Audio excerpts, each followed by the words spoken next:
Então agora eu vou para Magnum. Você percebe que eu vou deixar a voltagem em torno de 6 e pouco. Antes eu estava usando em 7.5, agora eu vou baixar a voltagem, porque eu quero uma sombra mais suave, uma sombra mais sutil ali. Pego o pigmento bem diluído e vou abrindo os poros ali da pele. Eu vou abrindo e ao mesmo tempo já marcando ali onde vai ser a sombrinha, né? Bem sutil, bem suave. Essa Magnum é uma Round Magnum, né? Aquela famosa língua de gato, que ela é uma Magnum curvada. A Magnum curvada, ela tende a ser mais sutil e mais suave um pouco. A Magnum mais reta, ela acaba deixando um pouco mais marcado o sombreado. E para um old school ou uma marcação bem pesada, acaba sendo bem legal. Mas também vai de adaptação e tudo mais, né? Eu gosto bastante de usar a curvada. E aconselho vocês também a usar sempre um tipo de configuração de agulha. Claro, agora que você está no início da tua carreira, testar bastante tipo de material, diferenças e tal, e ver o que mais você se adapta. Mas depois disso, depois que você entender, com essa agulha eu consegui atingir um resultado mais legal, começa a usar mais somente essa agulha, que depois de um certo tempo você vai ver. Depois que você se adaptar a esse material, você vai ver que vai render muito com ele, você vai conseguir fazer muitas coisas com esse material, porque você já vai conhecer o material que você está utilizando. Então eu procuro sempre usar as Magnum curvada e até mesmo usar configurações parecidas, porque a gente tem uma infinidade de configurações, né? Tem ali 25 Magnum, depois tem 15 Magnum, 18 Magnum, tipo a 15 a 18 Magnum são configurações muito próximas. Então eu procuro usar sempre 15 Magnum e 25 Magnum.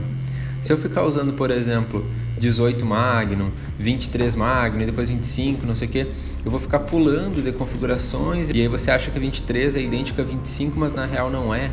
Então, ou às vezes você usa curvada, depois usa a reta tradicional, e aí depois usa uma 23, depois uma 25, e aí acaba que você nunca vai conhecer tão bem o material que você está usando, né? Então eu aconselho sempre ir usando a mesma configuração, a mesma coisa depois que você fazer esse tour por diferenças de materiais e escolher o que mais vai te adaptar, né? Aquele trechinho que é mais pequenininho ali, não me senti tanta vontade de fazer com a 25. Acho que é muito pequena aquela região ali, não ia conseguir ser tão preciso a minha sombrinha. Então aí também uso a mesma voltagem baixinha, mas agora eu usei o preto puro, né? Porque eu quero que ali fique um pouquinho mais escuro naquela região acima do olhar, para dar uma profundidade, né? Mas também uso pouquíssima agulha para fora e vou só rastelando por cima bem de leve, de forma bem paciente. Mas até nas Magnum, além dessa configuração de ser curvada ou reta, enfim, tem uma série de outras configurações que até é válido um vídeo somente falando de agulhas, né? Mas tem ali diferença, se a agulha é long taper, é tradicional. Se você não sabe o que é isso, em breve eu vou fazer um vídeo falando só sobre isso, porque eu acabaria me alongando aqui falando as diferenças dessas agulhas. Mas a Magnum também tem aquela configuração da RL que eu falei para vocês lá no início do vídeo, que tem, por exemplo, agulhas 0.8, 0.10 ou 0.12. Normalmente as RL que a gente usa é 0.12. As Magnum também, né? Essas Magnums que eu estou usando são 10, não são 12 tradicionais. Eu gosto da 10 porque ela acaba sendo mais fininha um pouco e consequentemente acaba sendo mais suave, mais sutil.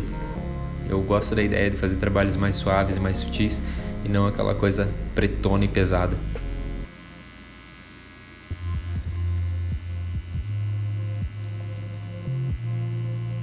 No olhar tu percebe que eu já fui deixando espaços vagos, que é onde vai a aplicação do branco depois, né?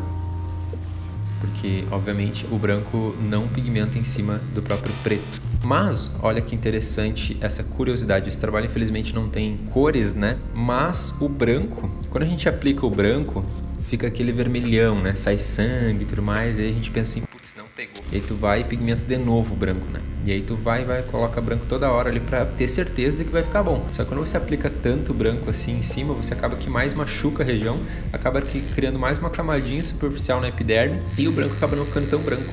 Olha só que louco. Então se você pegar e ficar aplicando branco e machucar demais toda hora, botando branco, você vai machucar a região e não vai ficar tão branco. Então a ideia é que coloque uma vez só o branco e espere de 10 a 15 minutos a sair aquele sangramento e você vai ver que o branco vai estourar. Mas além disso, uma das coisas mais loucas que eu aprendi sobre o branco, inclusive num podcast com o Tuzinho aqui, ele que passou essa dica, foi o seguinte: O branco, ele obviamente não passa por cima do próprio preto, mas o branco passa por cima de cores que são derivadas do próprio branco. Por exemplo, o amarelo. Se você aplicar um branco primeiro e depois passar o amarelo por cima do branco, o branco que vai se sobressair. Essa foi uma dica muito valiosa do Tuzinho aí. E é bem louco, né? Se você pega uma flor, por exemplo, que tem um girassolzinho, que tem amarelo e nas pontinhas um pouco de branco, pode testar. Aplica primeiro o branco nas pontinhas e depois vem e passa o amarelo um pouco por cima, assim. Você vai ver que o branco vai sobressair depois de uns 15, 20 minutinhos.